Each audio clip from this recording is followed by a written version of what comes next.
todos da mesa ali, não vai ficar vermelha daí, todos da mesa ali, que tabu que eles enfrentaram, né, em relação a essa questão da audiodescrição. Não é essa a minha pergunta. Mas a Amanda passou o microfone para todos e não falou nada. Eu sou baixa visão, não sou cego. Não acredito! Não, ela passou, esticou o braço, quase que estourou o bracinho ali e não falou nada. Mas a minha pergunta é a seguinte, a minha pergunta é para o Guilherme. O Guilherme é o seguinte, eu sei que você já tem no DNA a questão da sensibilidade, toda a relação com a sua mamãe ali, que é gente boa pra caramba. Aí eu queria saber em que momento que surgiu na sua cabeça em fazer esse filme relacionado à audiodescrição e aonde você tirou essas coisas todas que passaram e esses movimentos, tudo, aonde que você tirou para passar pra gente? Ah, vou ter que contar? Ô, Nelson, putz, querido, eu não vi isso, não. Eu não vi isso, não, tá vendo? Mas então, é no seu avô mesmo que você... Não, na verdade... Aí, tá vendo? Me deixou vermelho. Você falou para não ficar vermelho? Acabei eu ficando, eu e a Amanda. Não, assim, ó, como que é teu nome mesmo? Antônio. Eu, assim, é engraçado, mas acho que desde o meu primeiro curta, cara, já faz 10 anos, faz 10 anos, já tinha um personagem que era cego.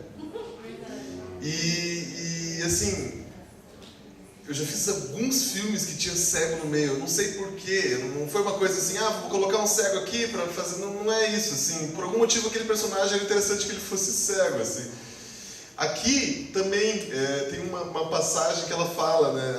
Mamãe, primeiro a diabetes, agora a cegueira e tal. A filha preocupada com a mãe que estava cega e tal. Nenhum momento foi para agradar minha mãe ou nada assim. Realmente, talvez seja um assunto que me venha à cabeça, assim.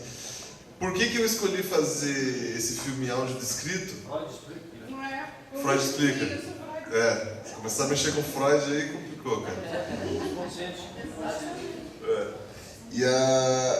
O filme audiodescrito na verdade, assim, isso esse filme foi captado via Fundação Cultural, né? Então eles deram 40 mil reais pra gente fazer o filme. Parece um dinheirão, né? Dá pra comprar um carro bem legal, mas pra fazer um filme não é quase nada, assim. E uma das coisas que você tem que fazer é uma contrapartida social. Então tem gente que vai lá e grava DVD e leva pra favela, tem gente que vai numa escola e faz não sei o que e tal, e eu sempre achei que era muita coisa para inglês ver, assim, sabe? Não querendo falar mal dos colegas, até porque não são todos, né? Mas tem muita coisa assim, não, a gente tem que cumprir a contrapartida social aqui, só entregar para o pessoal da fundação achar legal e tal, e beleza. E eu quis fazer algo diferente que realmente eu pudesse ver o resultado disso, né? Que foi essa de fazer adaptado. Não me arrependo da escolha, acho que foi bem legal. O presidente da associação, da Fundação Cultural, achou o máximo também. E inclusive ele quis colocar como regra para todo mundo. Daqui a pouco vai todo mundo lá no asteroide me procurar para me matar, né, cara? Agora é obrigatório, então não sei se já é ou vai ser. Mas quanto à história, os movimentos, como você perguntou, não foi o meu avô que contava histórias, como eu brinquei. Na verdade, isso assim, é um processo de criação coletivo, né? Eu escrevi esse filme junto com o meu sócio, que é o Juliano Batista. E é uma coisa assim que foi... Quando eu estava na faculdade, ele me passou um bilhetinho pra frente, assim, vamos fazer um filme com a Vera Holtz? Vamos. Qual a história? Ele falou, a Vera Holtz, ela tá louca, e daí, de repente, ela convida os caras pra ir na casa dela, só que os caras são da imaginação dela, e daí vem alguns enfermeiros, pegam ela e levam de ambulância. Né? Tudo isso num bilhete. Eu falei, cara, isso é muito ruim. Vamos pensar um pouco mais sobre... Daí foi indo durante anos e saiu isso daí. E sempre espero que os próximos sejam melhores, tá, gente? Então não foi um avô. Paulo, com a palavra. Queria agradecer a empatia psíquica com a Lia. E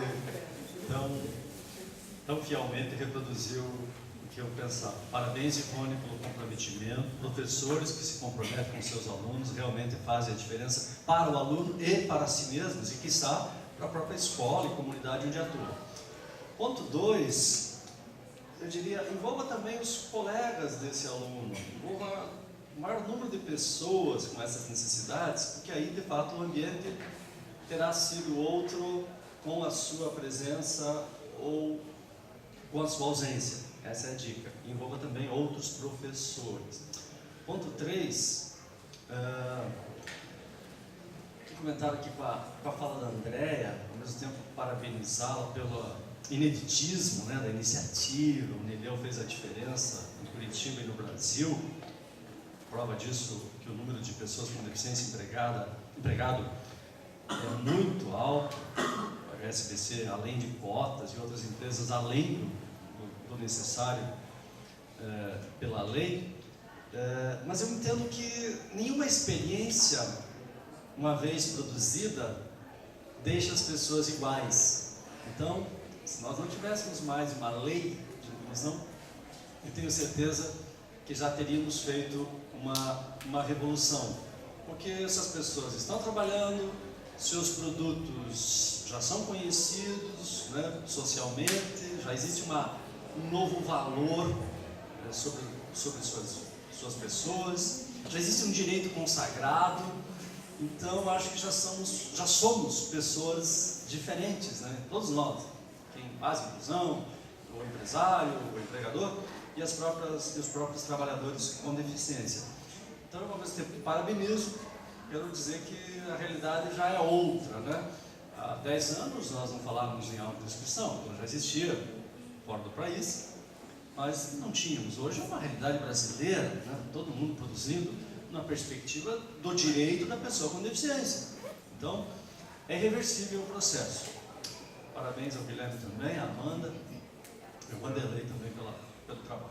Obrigado.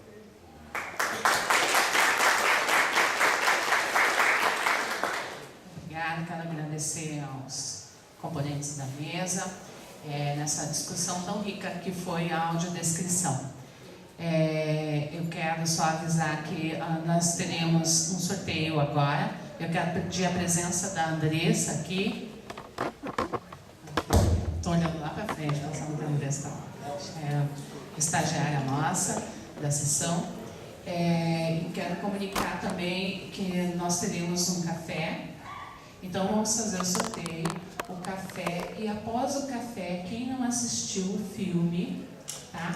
Eu vou fazer uma chamada, lá é um filme breve, eu peço que assistam, quem não teve a oportunidade, e daí será reprisado o filme. Tá bom assim, Miguel? Cléo, pode ser isso? eu posso pedir um favorzinho para você, quebrar o protocolo um segundinho? Para a Andréia estar fazendo um convite para os presentes? Pois não. Nós também estamos fazendo uma escolinha de educação inclusiva, estamos pedindo bastante ajuda da comunidade. Nós estamos construindo uma escolinha lá no Boqueirão para atender crianças com e sem deficiência até 6 anos. E nós vamos fazer uma feijoada do bem para comprar os tijolos da escola no sábado, no Unileu, ao valor de R$30 por pessoa. Então, quem puder, que não tiver almoço em casa, né, não for sair, a feijoada lá feita por nossos voluntários e ajuda muito o nosso projeto social. Obrigada pelo comercial. Obrigada. Ele é mais melhor vendedor do que eu já estava até esquecendo. É no sábado, dia 30 de agosto, das 11h30 às 14h30. Estaremos lá. Lá na Unileu, na rua Tamoios 1500, no portão. O convite vai estar comigo e com a Andréia, e também acho que estaria com a Cleonice ali na frente, caso alguém de vocês precise, né? Tem o convite impresso ali. Foi deixado ali? Eu, pelo menos Foi deixado já. Tá. Apoia esse projeto, é um projeto muito legal da Unileu, da escola, né? Eles estão tiveram esses dias a festa da Cunheira. Do Boqueirão, essa escola apoia esse projeto, é muito legal. Eu não sei se a Unileu trouxe o banner desse projeto, do tijolinho, tem o projeto do tijolinho. Acho que trarão, né? Acho que... A feijoada, quem quiser comprar os tijolos, custa R$1 cada um, mas não precisa de 16 mil. Isso, é um projeto legal. Vocês terão ainda a oportunidade de ver o banner aí da Unileu sobre esse projeto. Eu vou dar uma breve palavrinha aqui para a Ana, tá? Passamos já do horário, então, por favor. Aproveitando o momento informe, momento oportunidades, a Fundação Dorina, ela pode enviar material, livros acessíveis gratuitamente para todas as organizações do Brasil. Então, relembrando, se vocês estão trabalhando numa organização, biblioteca, escola, uma instituição, que queiram ter livros acessíveis, livros em braille, livros falados, livros em tinta braille, com ilustrações, livros em DAISY, entre em contato com a Fundação Dorina. O e-mail é leiturinclusiva@fundacaldorina.org.br ou www.fundacaldorina.org.br. Mas a gente deixa os contatos depois dessa lista para vocês. Então, vocês podem manter um acervo de livros acessíveis. Eu só queria, desculpa, Cléber, Hoje novamente, hoje está impossível, breve. viu? Depois você pega a minha bengala e esconde ali, ficar trabalhando um pouquinho na sessão Braille para pagar minha cota de propaganda. Eu só queria fazer um convite, Cléber, para o pessoal sobre o fórum, dar uma reforçadinha. Um segundo, pode? Sim, Sábado, a partir da 1h30 da tarde, após a feijoada da Unileu, né? Teremos a reunião do Fórum dos Direitos da Pessoa com Deficiência, que vai ser ali no Grupo Ninter, né? No edifício Garcês, que a sala está sendo gentilmente cedida pela professora Leomário, pelo pessoal do Grupo Ninter, né? Pelo Ciane, que é uma parceria nossa também. E a Unileu, a Biblioteca Pública também são parceiras, o IPC e várias outras instituições. Então eu convido a todos vocês presentes, todos vocês, né, que queiram estar presentes. Então vai ser sábado a partir da 1h30 das 13h30 da tarde. E a nossa reunião será até às 17 horas. Então eu convido a todos, porque é muito importante, né? Porque ali a gente trata sobre os nossos direitos, sobre os nossos deveres como cidadãos, né? E como pessoas com deficiência também. Então eu acho que é muito importante nós nos unirmos e, né, cada vez mais buscar os nossos direitos. Obrigado. Gostaria de retomar uma colocação da Andréa. Eu sou Ana Paula, da Fundação Dorina, e venho trabalhando no Brasil na formação de uma rede de leitura inclusiva. E é muito bom saber que a gente pensa em leitura inclusiva, mas pensa, a partir daí, oportunidades de acessibilidade e todas as deficiências e a diversidade e ao movimento contínuo. E da sua fala, Andréa, eu vi que você disse, ninguém é ruim. E aqui foi o primeiro estado nessa rede, nesse movimento que eu venho fazendo, que vocês levantam essa bandeira com muita propriedade e com muito carinho. Quando você fala que ninguém é ruim, que as pessoas não sabem sobre acessibilidade, não sabem o que fazer, que o pior é a indiferença, então eu acho que essa é uma responsabilidade que a gente tem que compartilhar aqui, todos nós juntos, né? Compartilhar essa responsabilidade. E depois eu tenho uma pergunta para fazer para todos os grupos. Quanto a essa questão, eu tenho viajado muito no Brasil fazendo, né, programas de inclusão de empresas, que sou muito focada ali. E eu percebo assim que as pessoas estão buscando o politicamente correto, né, aquela questão do que fazer, o que não fazer. E eu percebo que as pessoas acham que se elas não fizerem a inclusão, elas são ruins. E eu vejo que muita coisa é porque não sabe fazer. Pouco é porque não quer. Assim, pouquíssimo, né? E até a gente trabalha uma questão nos treinamentos, né? Que a gente perdoa quem não faz a inclusão. Eles não sabem o que fazem. Né? Então a gente sempre acaba com isso porque é verdade. Entendeu? É verdade. Então isso a gente sempre tem no coração para acalentar aquele que viu que não está no caminho certo, não é correto, né? Mas no caminho certo para ajudar. Não, e ótimo, porque aí vem uma provocação.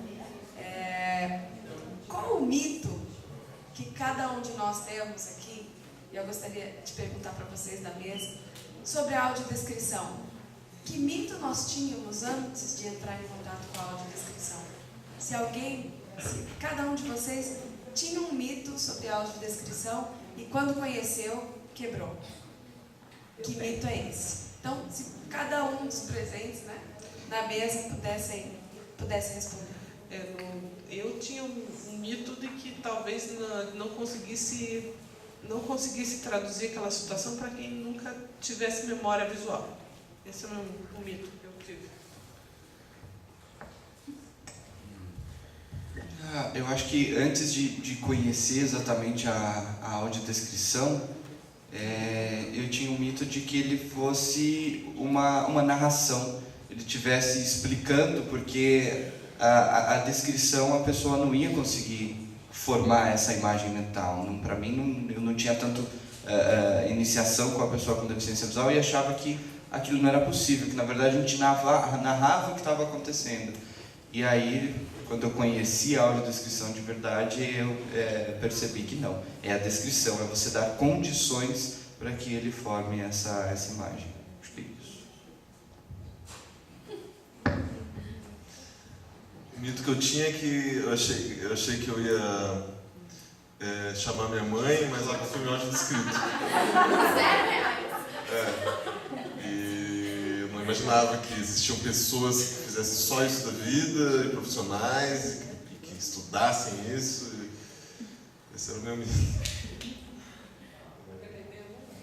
Só lembrando que nós temos mais 5 minutos, ainda temos a voz ali de novo da Jelly, da professora Líria e do Antônio. Paulo também, Paulo?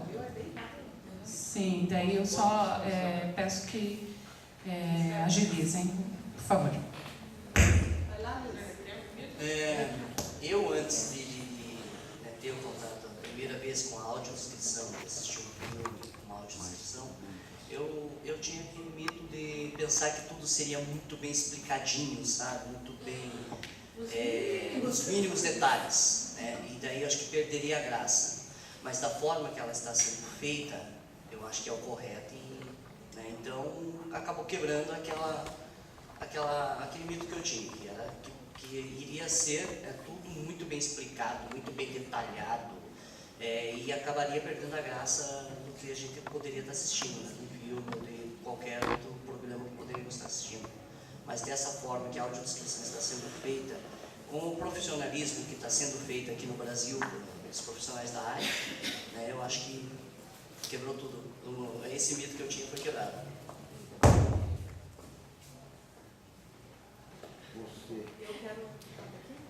Eu quero falar uma coisa bem rápida para você, professora. Como é seu nome?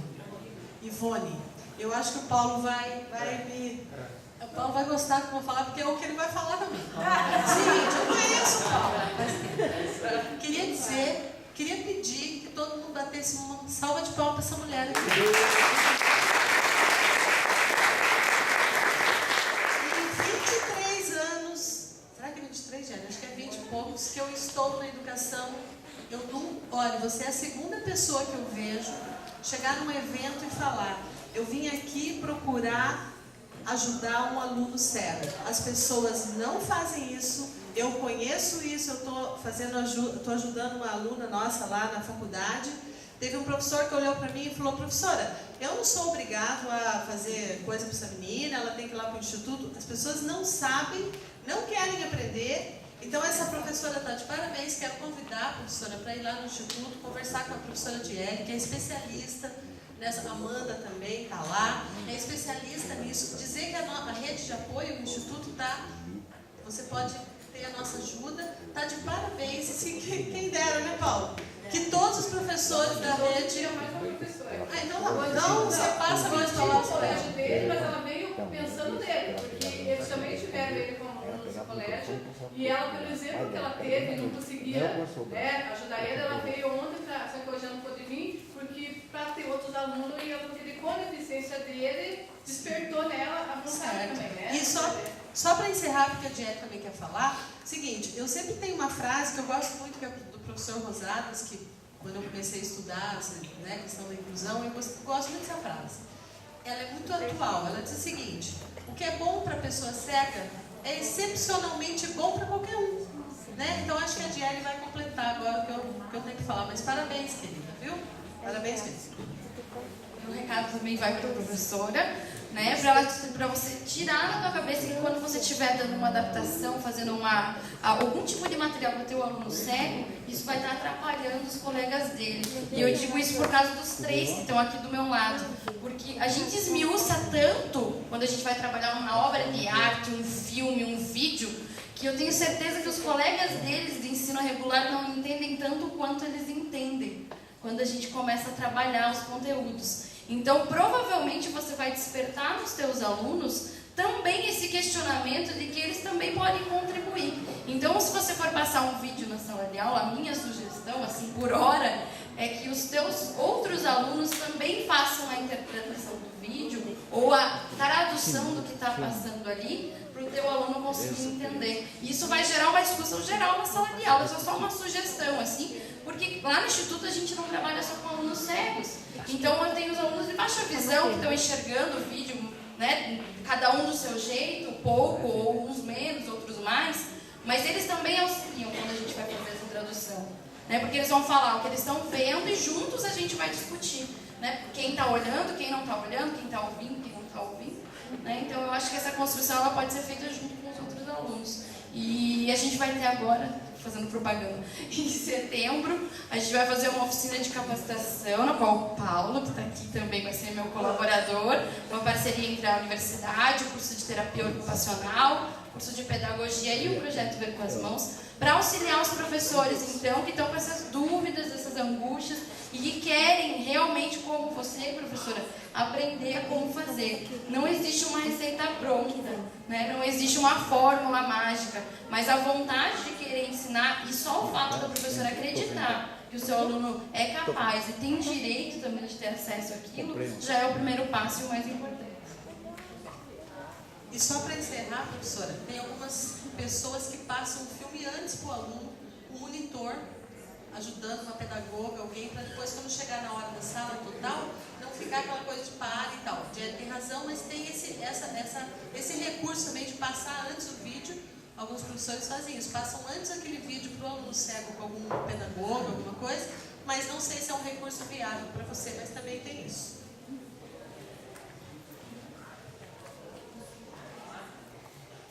Está na ordem? Isso. Meu nome é Ivone, eu estou aqui porque eu trabalho com um menino deficiente visual, ele tem 13 anos e está no 6º ano. E eu vim aqui porque eu queria aprender um pouco mais nessa parte para poder ajudar ele, principalmente porque hoje em dia nas escolas tem muito vídeo, né? E eu não consigo, porque tem que ser uma coisa rápida, né? E para não atrapalhar os alunos, são 30 e poucos alunos, né? E ele é o primeiro deficiente visual desse colégio. E é uma coisa nova, só que se eu não correr atrás é difícil uma inclusão, né? Porque eles também não tem como, né? Então eu vim aqui para procurar essa ajuda, né? Para mim poder assim passar para ele não perder, né?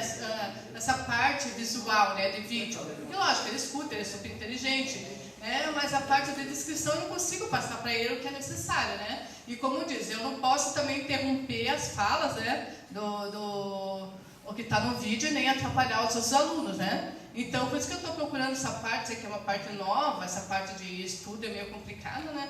Ele nem vai cinema e nada, você já tinha um 3D. Eu pensei, por que um deficiente visual vai fazer um 3D?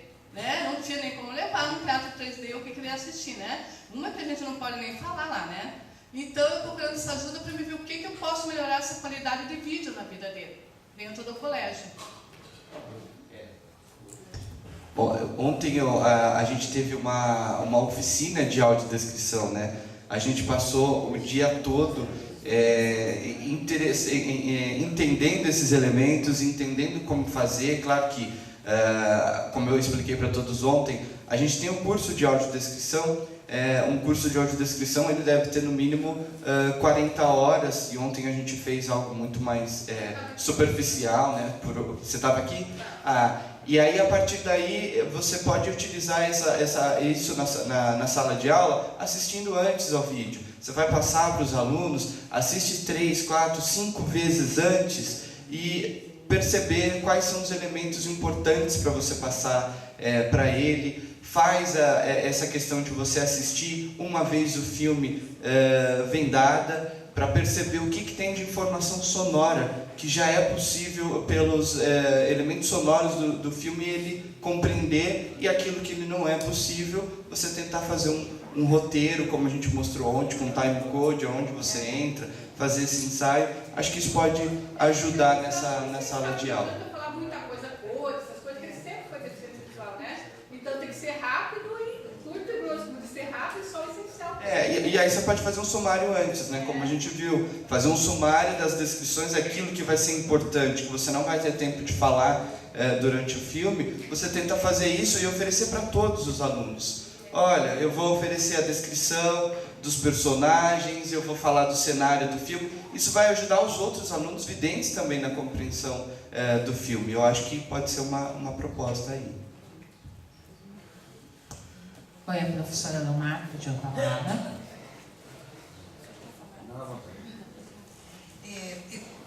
Em relação a esses comentários da professora, primeiramente, parabéns. Eu estou aqui sentada ao lado do professor Paulo Ross, que é uma pessoa, doutor em educação pela USP, uma pessoa séria, que é um ícone para que os demais com deficiência visual vejam que pode-se chegar a ser um doutor, né, com toda a capacidade de desempenho. Mas eu nós comentamos pela sua dedicação, parabéns, né, você vir aqui preocupada com o aluno. E eu queria passar um sentimento que eu acredito que possa diminuir essa angústia que todos nós sentimos nesse momento. A audiodescrição começa a despontar com mais força nesse momento, né, histórico. E há sempre uma angústia, que é o que a gente vem sentindo, de pessoas que não concordam com determinados parâmetros, outros que estão muito preocupados em melhorar essa questão. E como a Amanda muito bem falou, a audiodescrição é um recurso linguístico, né? É uma tradução. Então eu comparo isso com a questão da Libras, que nós estamos aqui com o nosso intérprete Renato, e nas discussões a respeito da Libras, nós temos todas essas angústias também. Embora a Libras já seja uma língua oficializada lá em 2002 no Brasil, né? E já existia muito antes disso, desde que existem cegos, existem línguas de sinais, surdos, desculpa, mas nós temos todas essas angústias, essas dúvidas, porque em qualquer tradução, mesmo em tradução de uma língua para outra língua, costuma-se dizer uma tradução muito bem feita é uma tradução média. Né? Não existe uma tradução perfeita, não se consegue traduzir exatamente, nada como você lê Freud em alemão, ler Shakespeare em inglês, e isso acontece em qualquer tradução. Então, essa tradução linguística da audiodescrição se compara muito com a questão da Libras. Por exemplo, para as pessoas surdas não faz sentido linguagem figurada. Então, o intérprete de Libras, se ele estiver interpretando um palestrante que diz água mole em pedra dura, tanto bate até que fura, se ele for traduzir isso ao pé da letra, não vai fazer nenhum sentido para a pessoa surda. Então, vai caber a ele o bom senso, tudo é muito subjetivo nessa área, né? O bom senso de quando ele pode mudar aquela informação para uma que faça sentido para o seu cliente, o seu usuário da língua naquele instante. Eu acredito que para a audiodescrição também vai entrar muito isso. Achei muito interessante essa colocação da formação de plateia, né? Acho essencial. E também este ver de que, primeiramente, nunca vai estar pronta a audiodescrição. É um processo, e com isso nós vamos trabalhar sempre como trabalha-se com Libras continuamente. E essa diminuição dessa nossa angústia, porque sempre existirão as convocações, mas importante é que a gente tenha esse bom senso e esse sentimento de flexibilidade, que as regras não podem ser tão rígidas ao ponto de que perca o sentido a tradução.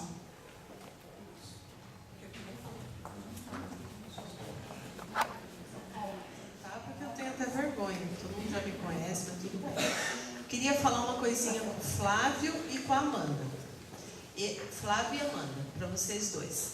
Eu achei muito interessante essa ponderação do professor Nelson. Sabe por quê? Porque eu também, como professora de mobilidade, eu tenho várias regras que eu gostaria que não fossem tão protocolares, assim. Por exemplo, eu não vou entrar na discussão de pista tátil, porque aqui não é o momento e a gente está falando disso. Mas quando o professor Nelson fala, essa parte é muito, não precisa e tal, a gente sabe que é regra. Até na hora eu perguntei para a Jelly, é regra? Ela falou, é regra. Só que tem uma coisa, quando a gente foi fazer a audiodescrição lá, que a gente foi assistir, eu falei para o Guilherme, eu estou achando isso meio demasiado, entendeu? Ele falou, mãe, eu não entendo nada disso, e daí o pessoal lá da Tagarelas que faz e tal. Mas minha pergunta para vocês é o seguinte, a gente tem que pensar um pouquinho nessa questão de regra. Porque, por exemplo, as normas da BNT têm algumas regras de acessibilidade que eu não concordo, entendeu? Então, eu queria perguntar para vocês se já existe, né, um protocolo, uma questão protocolar mesmo, uma questão de norma, porque eu acho que essa fala do Nelson é uma fala que a gente tem que levar em conta. Né? Se ele, como cego, diz, olha, isso é muita coisa, entendeu?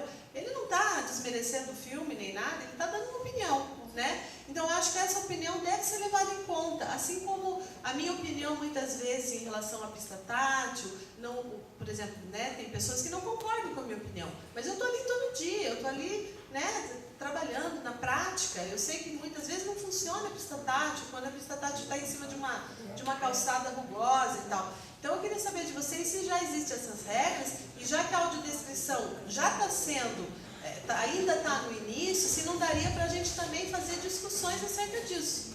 Lilian, eu vou falar primeiro, porque eu tenho pouco conhecimento nisso, então eu vou falar pouco.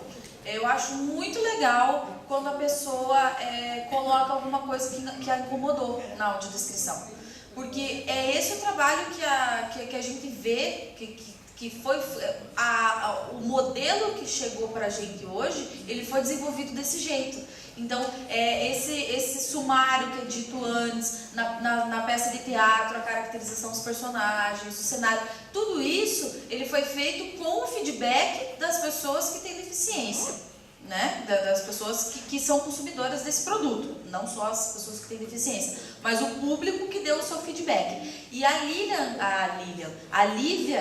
um tilt na minha cabeça. A Lívia colocava muito isso pra gente, de fazer teste com o público, para ver se era compreendido, ou a função do consultor, que é uma pessoa com deficiência visual. Eu acredito que só com baixa visão. Porque a pessoa precisa ver se está combinando, né, a descrição da imagem com o visual. Mas o consultor, ele vai colocar também, às vezes tem pessoas que colocam muita informação, quer descrever tudo que está vendo, enquanto que num filme você coloca as informações principais que você está vendo.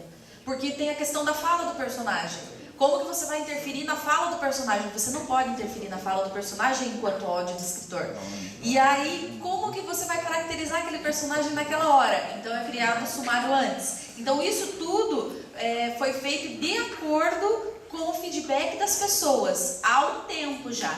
Mas eu vou passar para o Flávio, eu tenho certeza que ele sabe muito mais. Bom, eu acho que, na verdade, eu também defendo e gosto muito dessa questão do sumário inicial. Eu acho que ele tem uma importância muito grande, apesar de, a gente falou aqui, né, as percepções são diferentes, cada um tem o seu gosto, cada um tem a sua preferência. Mas ele nasceu sim da necessidade da pessoa com deficiência, né? Foi ouvindo as pessoas que a gente percebeu que precisaria fazer isso, e eu acho que ela tem uma relevância até maior para a pessoa com baixa visão. Né? Nesse DVD que eu cito da Turma da Mônica, a gente faz a validação com as crianças com deficiência visual. Então esse trecho é um dos trechos mais, não importantes, mas assim, ele tem um peso maior porque a gente tem medo dele ficar muito longo, dele atrapalhar, e aí a criança já desestimular de repente de assistir o filme por conta disso. Então a gente pondera muito a questão da quantidade de informação, mas quando a gente passa, a gente percebe que ela tem um entendimento da pessoa com baixa visão de saber que o vestido da Mônica é vermelho, como que é o cabelo dela, e aí aquele resíduo dela visual, ele é potencializado na hora que ela enxerga, junto com o sumário, ela tem a imagem do personagem, né? Quando a gente faz esse sumário, geralmente a tela não fica preta, aparece o que está sendo descrito. É uma forma de você facilitar para a pessoa com baixa visão. Na questão das regras, a gente não tem isso como uma regra. A gente tem um grupo de trabalho da ABNT que está formando a norma da audiodescrição. E essa norma, na norma a gente tem isso no filme, tem a questão do sumário, e ela está totalmente baseada nas nossas experiências com a pessoa com deficiência visual e nas pesquisas de recepção. Eu acho que, concordo com você, não há, acho que algum problema da gente modificar em alguns casos. Eu acho que quando a gente percebe que, poxa, aqui não vai ficar legal, isso vai atrapalhar e não vai ajudar ninguém, eu acho que a regra não precisa prevalecer. O usuário é quem vai ser beneficiado com essa informação, e ele é o público, né? A gente faz as coisas para o público, a gente pensa no público na hora de trazer essa informação. Então, ela ainda não é regra, a gente vai ter a normatização da ABNT para acontecer, mas no curso, lá em Juiz de Fora, na pós-graduação, a gente discute muito isso, né? E os 50 alunos do Brasil todo participam, trazendo informações que podem ajudar a modificar a norma por hora. E aí deixar alguma coisa de fazer isso ou fazer dessa forma. Acrescentar para que a gente não faça uma norma onde a coisa é muito nova, ninguém conhece bem, tem opiniões diferentes que ainda não foram ouvidas, e a gente fechar. Então, ainda tem muita discussão para que isso vire mesmo uma norma da ABNT, mas que acredito que ela seja maleável ao ponto da gente conseguir respeitar o público final. Só para corroborar aí a fala do Flávio, quando eu comentei essa questão do início, não significa que não seja colocado, e eu acho que é uma necessidade mesmo, esse resumo inicial, mas que não se deixe de citar, nem que seja resumidamente, na hora da cena, para você fazer a conexão com aquilo que foi descrito no início. Isso é importante. Legal, e esse ponto também é uma das coisas que está na norma. A gente trazer as características do sumário de novo, assim que você tiver tempo, né? Obrigada. Minha vez agora. Tudo bom, gente? Então, já falaram meu nome um monte de vezes, né? Agora. Eu vou falar um pouco mais na questão assim de como foi trabalhar o filme com os alunos que foram assistir lá na Cinemateca. Como eu sou professora, né, então eu não vou só no cinema e deixo que eles façam as interpretações deles. Eu gosto muito desse feedback depois que a gente foi, né? Então primeiro a gente dá sempre aquela prévia do que eles vão fazer, o que eles vão assistir, que tipo de filme que é. Né? No caso do Tereza e Tereza, era importante explicar para eles que aquilo era um curta-metragem, então, né, qual a diferença entre um curta e um longa, né, que eles teriam realmente, ia terminar o filme, iam ficar muitas perguntas, muito mais do que respostas. E eu perguntei para eles, depois que a gente voltou do filme, com relação ao entendimento, né, e principalmente se eles pescaram algumas coisas ali na hora que a gente estava assistindo, que para mim eram importantes visualmente. Uma das coisas que a gente discutiu, e até o João está aqui também, já foi citado pela professora Amanda, era relacionada às cores, né? As pessoas perguntam muito para a gente, e para mim, principalmente, que sou professora de artes, se a informação relacionada às cores ela é importante. Eu já cheguei a pensar que não, mas hoje os meus alunos estão tão críticos, né? Então, assim, para os alunos que nunca enxergaram, eles não perguntam muitas vezes sobre as cores, né? O cego congênito, muitas vezes essa informação ela fica irrelevante, digamos assim. Agora, para a Naik, né, que já enxergou, está com baixa visão, para o Gladstone, que está aqui do meu lado, essa informação ela é muito válida. E para a pessoa cega, ela pode ser construída no decorrer, né, dessa aprendizagem. Então, a gente comentou de uma coisa, por exemplo, a cor do vestido da Tereza, que ele cita no momento do filme, né, que ela está com o vestido vermelho, e a gente entrou na discussão de o que significaria essa cor na roupa, na construção da personalidade, do outro personagem também, o fato dele estar com a camisa aberta, com a corrente. E a gente chegou à conclusão de que sim, a cor da roupa e o jeito que a pessoa está se vestindo ajuda você a compreender a personalidade do personagem, né? Então, naquele momento do filme, talvez não dê tempo também de você absorver tudo isso. Mas quando a gente está lá em sala de aula e vai discutir de novo, aí a gente está falando de formação de público, né, que o Flávio citou ali, que é extremamente importante. Se esse público cego que está assistindo o filme com audiodescrição, ele não for ensinado a compreender o que são aquelas traduções visuais, muitas vezes as informações vão ser excessivas ou até mesmo incompreensíveis. Porque ele tem que ter até o próprio vocabulário da visualidade, ele tem que compreender esse vocabulário para poder interpretar a audiodescrição. É o que a gente está tentando fazer com eles, para que eles sejam críticos quando eles escutem o filme também, né? Para que eles vão ao cinema e não só escutem, o vestido dela era vermelho. O que isso quer dizer? O que quer dizer quando a roupa daquele personagem era assim? O que essa informação a mais vai te ajudar na hora de construir o teu pensamento, a tua ideia a partir daquilo que você está assistindo. Então, talvez naquele momento ela fique demasiado, mas quando a gente retorna a informação, eles começaram, na verdade, eles entenderam melhor depois, né? Naquele momento talvez ficou um pouco demais, mas a gente retomou. Eu até digo isso porque eu, quando vou ao cinema, eu gosto de assistir o trailer do filme antes. Porque daí eu já vou ter aquele prévio entendimento, quando eu chegar lá eu já vou estar, né, mais preparada para entender. E depois, se eu não entendi, eu vou procurar informação sobre o que eu não entendi, né? E a mesma coisa acontece no museu, né? Com relação à arte, eu acho que esse entendimento, né, depois do que você assistiu, e você entender esses detalhes, essas minúcias, eu acho legal que eles se estimulem a fazer isso, né? Então, se eu não entendi, eu vou procurar saber, eu vou me informar, eu vou tentar assistir de novo. Que nem sempre na primeira, eu imagino que quem assistiu de novo aqui, talvez pegou mais informação do que pegou naquele dia na Cinemateca, né? Obrigada. Di, deixa eu fazer um comentário, que essa foi uma das minhas questões quando eu fazia o curso da Lívia. Claro que não, né? Uma experiência curta, mas com a qual eu aprendi muito. A Lívia sempre colocava, a Lívia Mota, tá, pessoal? Ela é muito ativa na audiodescrição aqui no Brasil. E a gente sempre perguntava, e ela colocava muito essa questão da formação do vocabulário, que a audiodescrição ela contribui inclusive com a formação do vocabulário da pessoa que não tem essas informações visuais. Como, por exemplo, numa peça de teatro lá dela, que ela fez a audiodescrição, ela colocava uma peça que era um figurino mais tradicional, que tinha uma gola elisabetana. O que é essa gola elisabetana? Então, ao lado da gola elisabetana, que é uma gola frisada, colocada na altura do pescoço, redonda, grande, e ela dava a descrição da gola. Então, a próxima vez que a pessoa escutasse gola elisabetana, ela já saberia o que significava, né?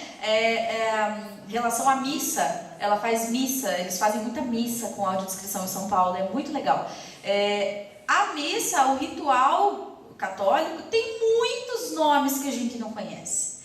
Que nós que estamos na igreja, que vemos as coisas, não sabemos que aquilo tem um nome diferente, né?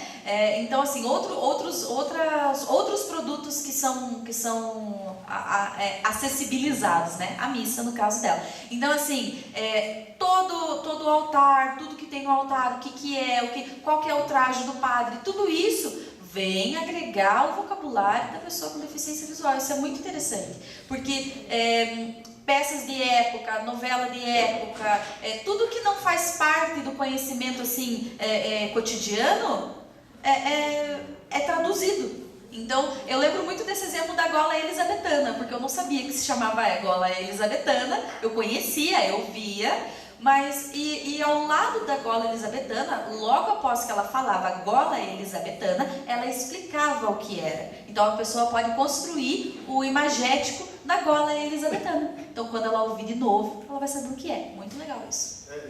No caso da Tereza tem uma coisa parecida que ela fala uma hora lá, que ela tá com chemisê cereja. Primeiro que eu nem sabia que existia chemisê e não sabia que cereja era cor. Primeiro uma camisola vermelha. Eu também. Mas desde então, a partir de então, eu sei o que é um chemisê Cereja. Eu queria comentar uma coisa, eu acho muito legal isso que você comentou, assim, da questão da educação do olhar, né? Você precisa trazer para a pessoa com deficiência visual esses elementos que vão auxiliar para uma compreensão completa. Acho que a audiodescrição ela contribui, né, muito nesse aspecto do repertório, de poder trazer coisas novas, e sempre que você tem um espaço, você dizer o que é para a pessoa com deficiência visual. E é a consistência da linguagem, né? Aquele produto, quem procura sobre aquilo conhece aqueles termos. Quem vai numa missa conhece, não necessariamente todos, mas está acostumado com aquele tipo de nomenclatura das coisas, e é o que a gente vai usar para a pessoa com deficiência visual, né? Não vamos subestimar, a gente vai trazer isso e sempre que possível trazer essa explicação, trazer o que é de uma forma descritiva, para que ele saiba o formato que isso tem, né? Não só digo o nome da coisa, mas eu digo o formato que ele tem, como ele é. E a gente tem uma discussão bem legal lá com a Bel Machado, que é uma professora lá de Campinas, e que ela tem um trabalho muito grande relacionado com o cinema. E ela defende que, assim, a pessoa com deficiência visual, ela pode ser, através da audiodescrição, educada para a linguagem cinematográfica, para ela conhecer o que é o plano geral, o que é o plano médio, o que é o close, o que o diretor ele comunica através desses planos, através da forma como que ele faz a montagem, né, a articulação dos planos, enfim. E ela defende isso, que a pessoa com deficiência visual precisa ter essa educação, mas que talvez não é a audiodescrição que vai conseguir trazer tudo isso, mas na hora da gente fazer a formação do público, né? Na hora de dar acesso às pessoas, é como você faz com os seus alunos, né? Oferecer para ele antes alguma coisa, como a sinopse, né? E no teatro a gente faz também, oferece a sinopse da peça, para depois entrar a peça, enfim. É um caminho muito legal a seguir e ajudado pela audiodescrição.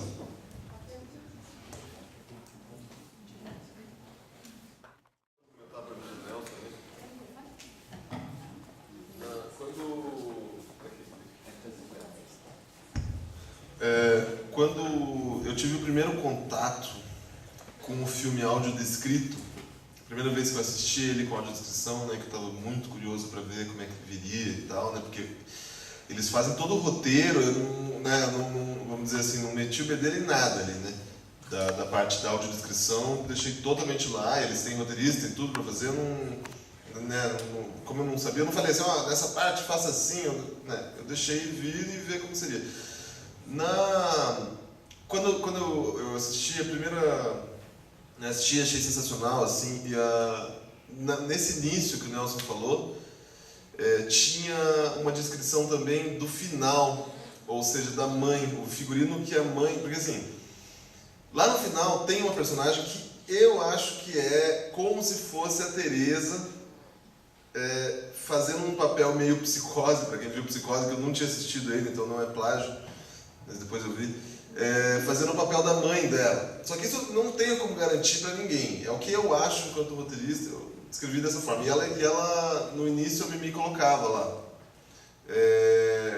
No final do filme, Teresa, ou a mãe de Teresa veste tal roupa e tal. Eu falei, menina, a única coisa que eu acho que a gente deve tirar é isso. Essa parte da mãe, porque é uma coisa que está lá no fim do filme, a pessoa que está assistindo aqui já vai estar com essa informação, e ela concordou. Eu fiz um outro pedido para ela que ela não concordou, então 50% foi bom.